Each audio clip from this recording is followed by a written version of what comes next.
Shalom. Renungan kali ini berjudul Keyakinan akan Kekekalan oleh Evangelis Lokamanya Prawiro. Kita sudah membahas mengenai efek-efek baptisan dalam Roh Kudus pada kehidupan umum dan penyembahan jemaat Kristen. Kita akan fokus perhatian kita selanjutnya pada pelayanan khusus pengkhotbah, yaitu orang percaya yang dipanggil Allah untuk memberitakan firman Allah. Pertanyaan-pertanyaan yang kita ingin jawab adalah berikut. Pertama, hasil-hasil khusus apa yang dihasilkan dalam pelayanan pengkhotbah melalui baptisan dalam Roh Kudus? Kedua, dalam cara-cara apa pelayanan pengkhotbah yang diberi kuasa oleh Roh Kudus dibedakan dari yang belum diberi kuasa? Dalam mempelajari hubungan antara Roh Kudus dan pelayanan pengkhotbah, penting memulai dengan kata-kata Petrus. Ia mengingatkan gereja mula-mula contoh-contoh dan standar-standar yang diletakkan di hadapan mereka oleh pengkhotbah-pengkhotbah yang membawa pesan Injil kepada mereka. Ia berbicara mengenai mereka yang oleh Roh Kudus yang diutus dari sorga. 1 Petrus 1 ayat 12. Kata-kata ini mengungkapkan ciri-ciri utama pengkhotbah-pengkhotbah perjanjian baru. Mereka tidak bergantung pada pendidikan atau talenta-talenta alamiah. Mereka berkhotbah oleh Roh Kudus yang diutus dari surga. Mereka bergantung pada hadirat nyata pribadi dan kuasa Roh Kudus yang bekerja dalam mereka, melalui mereka, dan dengan mereka. Setiap cara-cara lain dan talenta yang mereka gunakan tunduk pada satu pengaruh yang mengendalikan hadirat dan kuasa Roh Kudus. Apa hasil-hasil yang mengikuti ketika keunggulan Roh Kudus diakui dalam pelayanan pengkhotbah? Dan kalau ia, Roh Kudus, datang, ia akan menginsafkan dunia akan dosa, kebenaran, dan penghakiman. Yohanes 16 ayat 8. Terjemahan alternatif untuk menginsafkan adalah meyakinkan. Ia akan meyakinkan dunia akan dosa dan kebenaran dan penghakiman. Kita bisa parafrase, Roh Kudus akan mendesak perhatian dunia yang tidak percaya perkara-perkara dosa, kebenaran, dan penghakiman dengan cara begitu rupa sehingga tidak lagi dimungkinkan bagi dunia mengabaikan atau menyanggah perkara-perkara ini.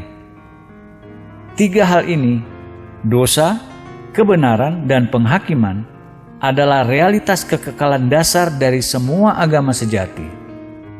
Paulus mengingatkan orang-orang sombong, intelektual Athena perkara dasar penghakiman Allah ini, karena ia telah menetapkan suatu hari pada waktu mana ia dengan adil akan menghakimi dunia. Kisah Para Rasul 17 ayat 31. Penghakiman adalah ketetapan ilahi. Tidak seorang pun diampuni, tidak seorang pun dikecualikan, tidak seorang pun lolos. Ketetapan Allah atas dunia, seluruh umat manusia. Dalam penghakiman ini, Allah berurusan hanya dengan satu perkara, kebenaran. Allah tidak akan menghakimi orang-orang sehubungan dengan kekayaan mereka, atau kepintaran mereka, atau kedudukan agamawi mereka. Ia berurusan hanya dengan kebenaran. Kodrat perkasa ini didefinisi dengan sederhana. Semua kejahatan adalah dosa. 1 Yohanes 5 ayat 17. Sehubungan dengan perilaku moral, hanya ada satu alternatif selain kebenaran, dan itu dosa. Dosa harus didefinisikan dalam hal kebenaran. Yang negatif harus didefinisikan dalam hal yang positif. Dalam dosa dan kebenaran, semua kejahatan adalah dosa. Setiap bentuk perilaku moral yang tidak berdasarkan kebenaran adalah berdosa. Allah telah menetapkan standar ilahi kebenarannya. Apa saja yang bergeser dari itu seberapapun, besar atau kecil, adalah berdosa. Apa standar kebenaran Allah? Jawaban yang diberikan dalam bagian kedua ayat yang kita sudah kutip dari khotbah Paulus di Athena. Karena ia telah menetapkan suatu hari, pada waktu mana ia dengan adil akan menghakimi dunia oleh seorang yang telah ditentukannya, sesudah ia memberikan kepada semua orang bukti tentang hal itu dengan membangkitkan dia dari antara orang mati. Kisah Para Rasul 17 ayat 31. Apa standar kebenaran Allah yang dinyatakan di sini? Bukan kode moral atau aturan emas, bahkan bukan 10 perintah. Satu standar sempurna cocok untuk umat manusia. Orang itu yang telah ditetapkan Allah. Siapa orang ini? Orang yang Allah telah berikan bukti atau jaminan dengan membangkitkan dia dari antara orang mati. Manusia Yesus Kristus. Ia sendiri standar kebenaran Allah bagi umat manusia. Untuk mengerti standar ini, kita harus mempelajari kehidupan dan karakter Yesus seperti digambarkan dalam Perjanjian Baru. Setiap aspek karakter atau perilaku manusia yang berada di bawah standar Yesus berarti berada di bawah standar kebenaran Allah. Paulus mempresentasikan kebenaran yang sama mengenai kodrat kebenaran dosa seperti ditemukan dalam Roma 3 ayat 23. Karena semua orang telah berbuat dosa dan telah kehilangan kemuliaan Allah. Paulus tidak memspesifikasi satu jenis dosa tertentu. Ia tidak memspesifikasi keangkuhan atau hawa nafsu atau pembunuhan atau berbohong. Hanya ada satu poin di mana ia menyatakan semua bersalah. Semua orang telah kehilangan kemuliaan Allah. Semua gagal hidup bagi kemuliaan Allah. Semua gagal hidup sesuai standar ilahi. Semua kehilangan. Semua meleset dari target. Standar kemuliaan Allah ini menunjukkan kita pada Yesus. Ia adalah cahaya kemuliaan Allah atau Bapanya dan gambar wujud Allah. Ibrani 1 ayat 3. Yesus Kristus sendiri dari semua orang yang pernah hidup dari seluruh kehidupannya dengan satu standar ini dan untuk satu tujuan ini, kemuliaan Allah Bapanya. Maka di sini didefinisikan dan didemonstrasikan untuk dilihat semua 3 dasar perkara di mana tujuan kekekalan setiap jiwa manusia bergantung: dosa, kebenaran, dan penghakiman. Namun umat manusia dalam kodrat alamiahnya, kondisi belum diregenerasi, mengabaikan perkara-perkara ini. Ini karena manusia berdosa adalah budak pikiran kedagingannya sendiri. Satu cara normalnya berhubungan dengan realitas adalah melalui kodrat kedagingannya, melalui 5 panca inderanya. Ia digerakkan dan menjadi terkesan hanya dengan aspek-aspek realitas yang diungkapkan melalui panca inderanya. Ia karenanya ditutup atau dikurung dalam alam kedagingan dan material. Hal-hal dalam alam ini yang mengesankannya dan mempengaruhinya, menguasai waktunya, pikirannya, energinya. Mendengar orang-orang dunia berbicara dengan santai di tempat umum, bis, kereta, atau restoran. Apa topik pembicaraan yang paling umum? Tanpa ragu, uang. Setelah uang, ada beberapa topik lain. Semua berhubungan dengan keberadaan fisikal dan material manusia, kesenangannya, kenyamanannya, kemewahannya.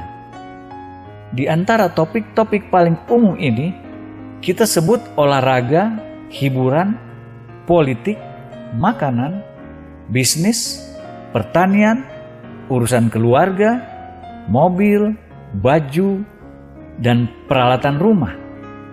Ini adalah hal-hal yang normalnya memonopoli pikiran dan pembicaraan orang-orang di dunia. Di antara mereka tidak ditemukan tempat untuk 3 perkara: dosa, kebenaran, dan penghakiman. Kenapa? Jawabannya sederhana. Tiga hal ini tidak bisa dimengerti melalui panca indera kedagingan manusia. Karena manusia yang ditutup atau dikurung dalam penjara panca inderanya dan pengertian kedagingannya, dosa, kebenaran, dan penghakiman tidak memiliki realitas apapun. Hanya ada satu cara di mana hal-hal ini bisa menjadi real atau nyata bagi manusia, dan itu melalui kerja Roh Kudus Allah. Ia sendiri bisa meyakinkan dunia akan realitas-realitas kekekalan yang tidak kelihatan.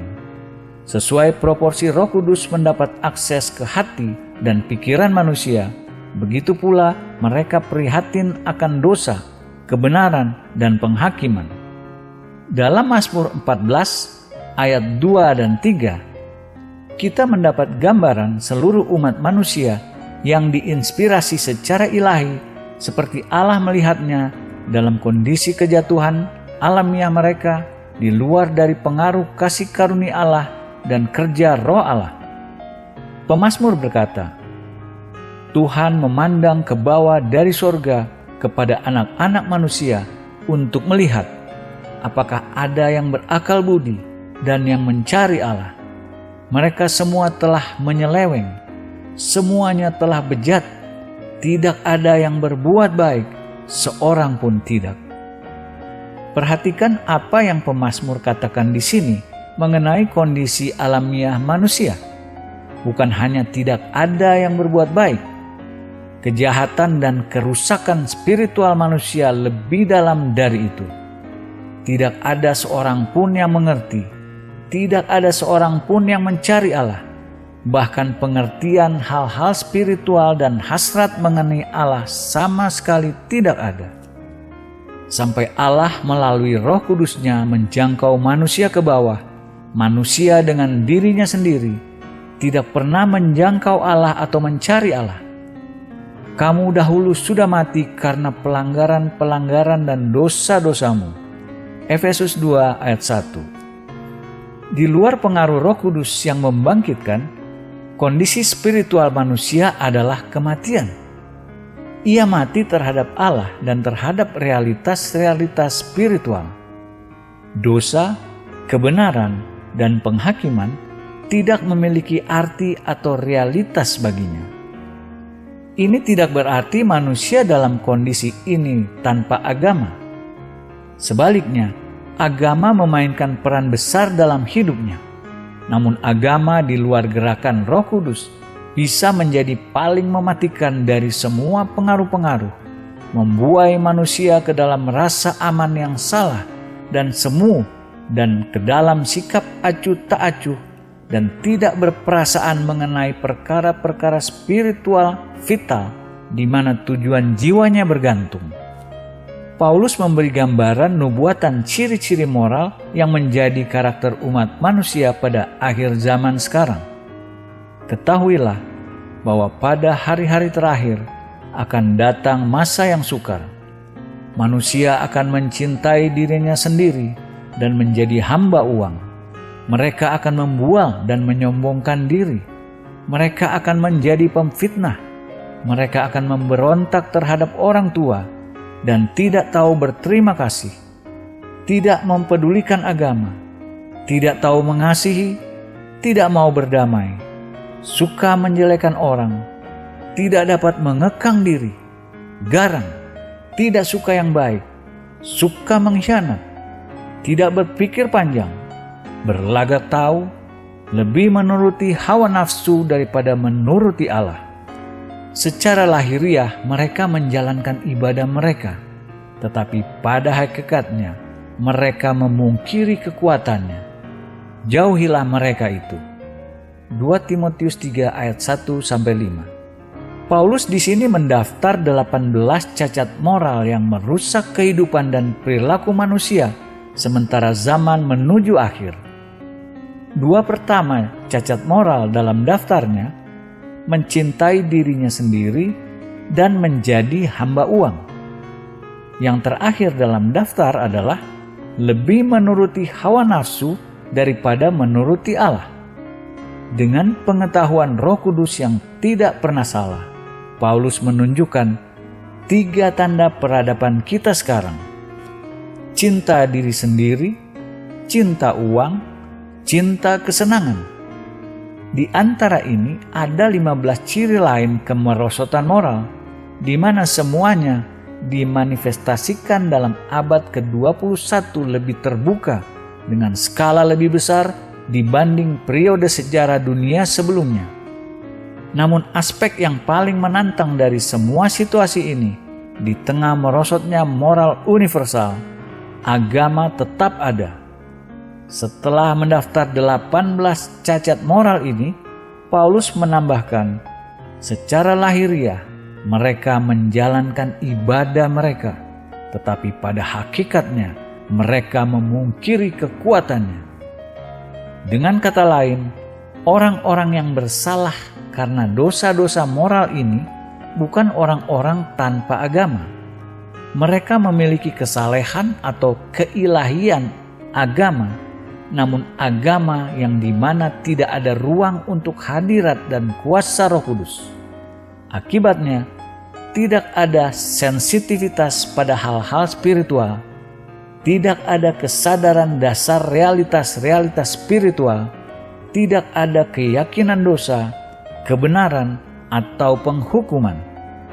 Oleh karena itu, memberitakan Injil tanpa pengaruh Roh Kudus yang menyertai sama sekali usaha sia-sia, tak berguna. Mempresentasikan perbaikan, penyembuhan, atau penolong kepada orang-orang yang tidak punya kesadaran akan kebutuhannya, penyembuhan kepada orang-orang yang tidak memiliki kesadaran lagi sakit. Reaksi satu-satunya yang dihasilkan adalah sikap acuh tak acuh. Musuh terbesar aktivitas evangelistik bukan sekte-sekte palsu, materialisme dan sikap acuh tak acuh. Satu-satunya kuasa yang bisa menghancurkan penghalang materialisme adalah kuasa Roh Kudus. Dan kalau Ia atau Roh Kudus datang, Ia akan menginsafkan dunia akan dosa, kebenaran, dan penghakiman. Yohanes 16 ayat 8. Bukan hanya berkhotbah yang dibutuhkan dunia, melainkan khotbah seperti gereja mula-mula, khotbah oleh Roh Kudus yang diutus dari surga. Mari kita lihat contoh-contoh pemberitaan Injil yang dicatat dalam kitab Kisah Para Rasul dan hasil-hasil yang dihasilkan. Pada hari Pentakosta, sebelum datangnya Roh Kudus, 120 orang percaya di ruang atas di Yerusalem tidak mengesankan. Sekelompok minoritas yang tidak berpengaruh. Namun setelah mereka dipenuhi dengan Roh Kudus, Petrus berdiri dan menyampaikan khotbah kepada kumpulan beberapa ribu orang Yahudi yang berkumpul. Apa hasil-hasil dari pemberitaan Injil ini? Ketika mereka mendengar hal itu, hati mereka sangat terharu. Lalu mereka bertanya kepada Petrus dan rasul-rasul yang lain, apakah yang harus kami perbuat, saudara-saudara? Kisah Para Rasul 2 ayat 37. Perhatikan frasa, hati mereka sangat terharu. Terharu dalam hati ini adalah hasil kerja Roh Kudus yang Yesus katakan sebelumnya.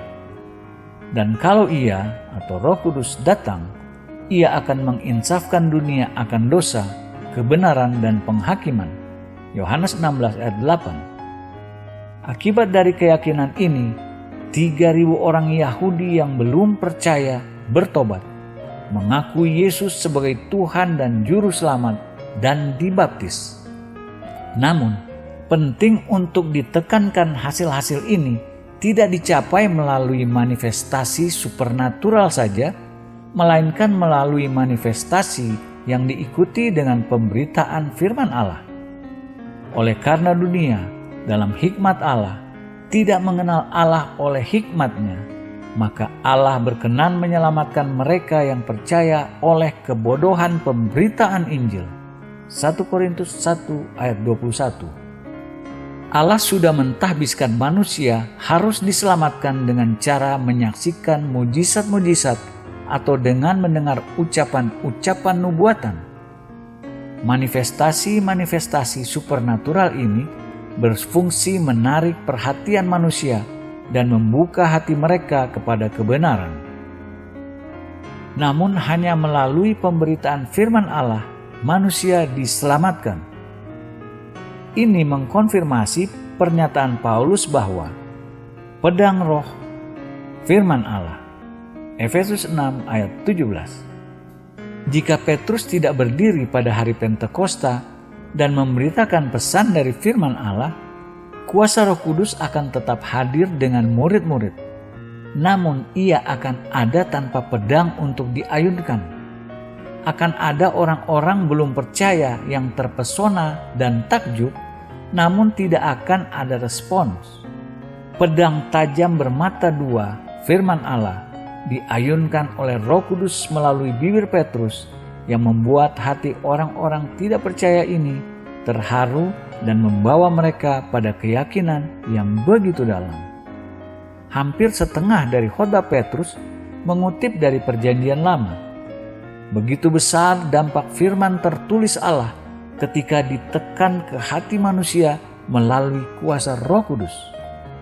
Dalam Kisah Para Rasul 6 dan 7, kita membaca bagaimana Stefanus dituduh menista agama dan didakwa di hadapan Mahkamah Agama Yahudi di Yerusalem. Pada pembukaan persidangan Stefanus sebagai tertuduh dan anggota-anggota Mahkamah Agama sebagai penuduh. Namun sebelum persidangan ditutup, peran ini berbalik. Sementara Stefanus di bawah urapan Roh Kudus menjelaskan dan menguraikan secara terperinci kepada Mahkamah Agama kitab suci Perjanjian Lama yang berhubungan dengan Israel dan Mesias, Stefanus yang menjadi penuduh dan anggota-anggota Mahkamah Agama menjadi tertuduh. Ketika anggota-anggota Mahkamah Agama itu mendengar semuanya itu, sangat tertusuk hati mereka. Maka mereka menyambutnya dengan gertakan gigi. Kisah Para Rasul 7 ayat 54. Perhatikan frasa yang sama lagi, sangat tertusuk hati mereka. Sekali lagi kita melihat pedang firman Allah yang diayunkan oleh Roh Kudus menjangkau ke dalam hati mereka yang tidak percaya dan sangat melukai mereka. Satu dari saksi-saksi pengadilan dan kemartiran Stefanus, seorang muda bernama Saulus dari Tarsus. Insiden ini bukti yang berdampak pada Saulus, karena ketika Yesus menampakkan diri padanya kemudian di jalan ke Damaskus, ia berkata, "Siapakah engkau Tuhan?" katanya. "Akulah Yesus yang kau aniaya itu." Kisah Para Rasul 9 ayat 5. Terjemahan alternatif untuk ayat ini, "Saulus, Saulus, mengapa engkau menganiaya aku? Sukar bagimu menendang ke gala rangsang." Kisah Para Rasul 26 ayat 14. Apa gala rangsang ini yang Saulus mencoba dengan sia-sia lolos darinya? Gala rangsang tajam firman Allah oleh Roh Kudus yang menekan hatinya melalui bibir Stefanus. Kisah Para Rasul 24 menggambarkan persidangan lain di mana Paulus menjadi tertuduh, didakwa karena imannya pada Kristus, dan Felix gubernur Romawi hakimnya. Dalam persidangan ini, sekali lagi Roh Kudus membalik peran penuduh dan tertuduh, karena seperti Paulus berbicara tentang kebenaran, penguasaan diri dan penghakiman yang akan datang, Felix menjadi takut. Kisah Para Rasul 24 ayat 25. Roh Kudus melalui Paulus menekankan hati Felix kebenaran-kebenaran sejati dan penghakiman ini. Gubernur Romawi yang angkuh, biasa menghadapi tahanan-tahanan yang gemetar di hadapannya, mendapatkan dirinya gemetar dalam hadirat hakim yang tidak kelihatan atau Roh Kudus, dan dengan buru-buru membubarkan pengadilan tanpa membuat keputusan apapun. Contoh-contoh dari kitab Kisah Para Rasul ini mengilustrasi kuasa supernatural Roh Kudus untuk meyakinkan manusia akan dosa, kebenaran, dan penghakiman. Namun juga menunjukkan bahwa keyakinan tidak sama dengan menjadi percaya. tidak selalu mengarahkan menjadi percaya. Ada satu hal Roh Kudus paling sering melakukan dengan kuasanya. Ia tidak meninggalkan ruang untuk netralitas. Yesus berkata, "Siapa tidak bersama aku, ia melawan aku, dan siapa tidak mengumpulkan bersama aku, ia mencerai-beraikan." Matius 12 ayat 30. Di mana kuasa meyakinkan Roh Kudus dimanifestasi, setiap orang yang datang di bawah pengaruh kuasa itu didorong untuk mengambil sikap, apakah bersama Kristus atau melawannya, apakah berkumpul atau berpencar. Kompromi atau netralitas tidak dimungkinkan. Jangan kamu menyangka bahwa aku datang untuk membawa damai di atas bumi. Aku datang bukan untuk membawa damai, melainkan pedang. Sebab aku datang untuk memisahkan orang dari ayahnya, anak perempuan dari ibunya, menantu perempuan dari ibu mertuanya. Matius 10 ayat 34-35. Pedang yang Yesus bicarakan di sini adalah pedang firman Allah. Sementara firman diberitakan dengan kuasa Roh Kudus, begitu tajam dan mempenetrasi sehingga tidak meninggalkan ruang untuk netralitas atau kompromi, memisahkan bahkan antara anggota-anggota keluarga, memaksa setiap orang secara pribadi mengambil sikap bersama Kristus atau melawannya. Kita hidup dalam peradaban yang ditandai dengan materialisme, sikap acuh tak acuh, kompromi, dan kemerosotan moral dan spiritual. Apakah ada yang bisa menahan kemerosotan ini dan membalikan generasi kita kepada Allah? Ya, ada satu hal yang bisa melakukan ini, dan hanya satu, kuasa Roh Kudus yang bekerja melalui firman Allah yang meyakinkan dunia akan dosa, kebenaran, dan penghakiman. Amin.